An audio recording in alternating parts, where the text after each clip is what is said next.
coming in. Well, Oman Air has announced the cancellation of flights to and from Amman, Dubai, Bahrain, Doha, Dammam, Kuwait, Copenhagen, Baghdad and Qasab from March 9 to the March 15th due to continued closure of the airspace in the region.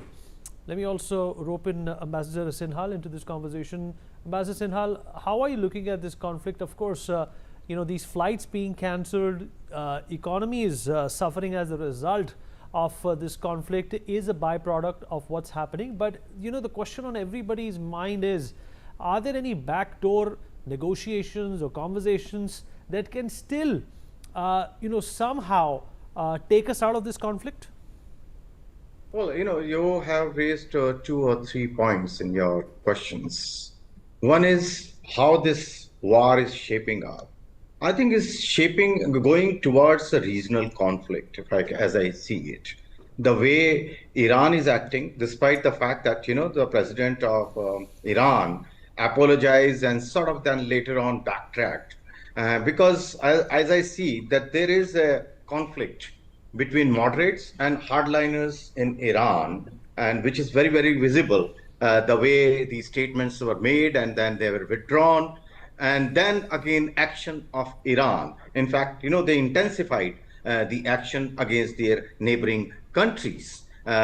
One. Secondly, when you say that diplomacy is, whenever there's a war going on or there's a diplomacy is never dead. There's always backdoor conversations which are going on. And, President Trump and Iranian leadership, they have indicated that there is some conversation, but both are at this moment are on escalation, as I see. So I don't see that, in the immediate future, there is going to be a, diplomatic solution. I think still the intensity of war, as I see, is going to increase in the next few days. Later on, how it will shape, of course, nobody knows, because Israel is the black sheep in this. Israel has very clear motives, and there are 3 motives as I see it. One is that nuclear capability of Iran, they want to convert into zero. I don't know how they're going to do it. They are talking of sending special forces to secure the stockpile, because the stockpile, I think, is the most important issue here. They have about 400 to 500 kilogram of the 60% enriched uranium, which nobody knows at this moment where it is. And then, of course, this ballistic missile capacity, which Israel is really, really fearful. And I think rightly so, as we see that the devastation which is causing all around, despite, having all the good quality, if I can use the term, the security system, defense systems, but still they are able to penetrate for whatever the reasons. So that is the second objective. And third, of course, is the regional, the non-state players they want to subdue. And fourth, of course, on the side is the regime change, which seems to be quite difficult given the structure which has been made in Iran. And as we see that first line, second line, they have destroyed, but still this regime is not collapsing, because IRGC, as I see, that is very, very powerful there, and they are able to control the internal situation at this moment. Future, we don't know, because the way Israel and US are attacking their infrastructure. So the economic problems are going to increase in Iran, and which will can lead to some problems. But at this moment, I see the escalation only, not diplomatic solution. But having said that, still I'm sure that the backdoor discussions are going on. They always keep going on through not directly, but through third interested parties. Fair enough, sir. More breaking news coming in. Indonesia's foreign ministry has said that 3 Indonesian crew members are missing after the United Arab Emirates flagged tugboat Musaffar 2 sank in the Strait of Hormuz on Friday.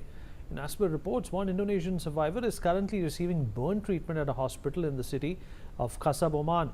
The other 3 Indonesians are still being searched for by the local authorities, is what we're learning. Also coming in, the Israeli army has confirmed that missiles were launched from Iran towards Israeli territory, marking a significant escalation in the ongoing regional conflict. According to the Israel Defense Forces, their surveillance systems identified multiple incoming missiles originating from Iranian soil and immediately activated the country's layered air defense network to respond to the threat. Defense systems are actively working to shoot down the incoming projectiles before they can reach populated areas. The military emphasized that its defensive systems are currently engaged in intercept operations to neutralize the attack, and that alerts were issued in various areas as the threat was tracked and engaged by air defenses. This development comes amidst intensifying conflict between Iran and Israel, where Tehran has launched repeated missile and drone barrages in retaliation for recent Israeli and US strikes inside Iran, and Israel has responded with targeted operations against Iranian military infrastructure and missile capabilities. Let me also rope in Mr. Sanjeev Srivastava into this conversation. Mr. Srivastava, how are you looking at this ninth day of the conflict so far? The role of the Americans is, there, but it's not as pronounced as the Israeli role is. Obviously, the long-term goal for Israel to get into this conflict was to disable Iran from facilitating proxies that continue to attack Israel, and secondly, a regime change. Do you think they'll be able to achieve either? Well, Vinit, I think this war, in my assessment, will continue getting intensified till the time both the sides agree to come to some sort of negotiations, and till the time the path to dialogue and diplomacy is open. I think this is going to continue.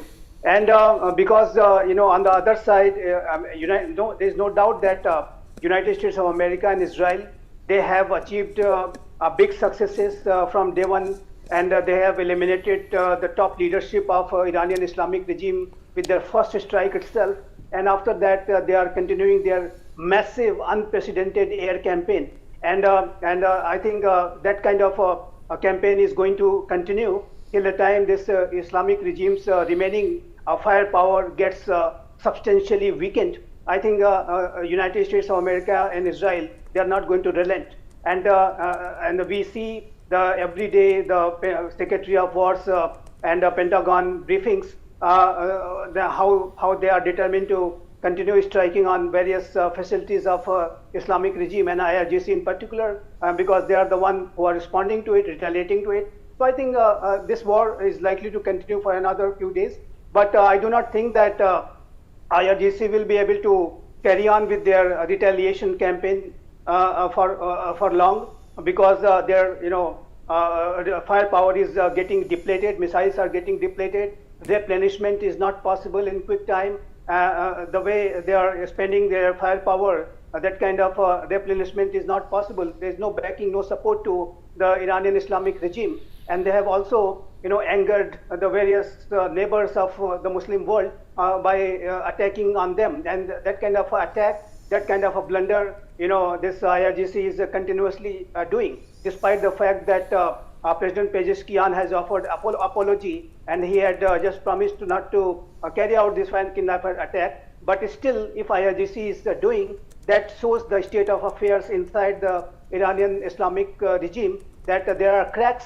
They are not on one page. Government is thinking something, and IRGC is thinking something else. So I think that will kind of a situation will further weaken them, and they will not be able to sustain with their campaign, retaliation campaign, for long.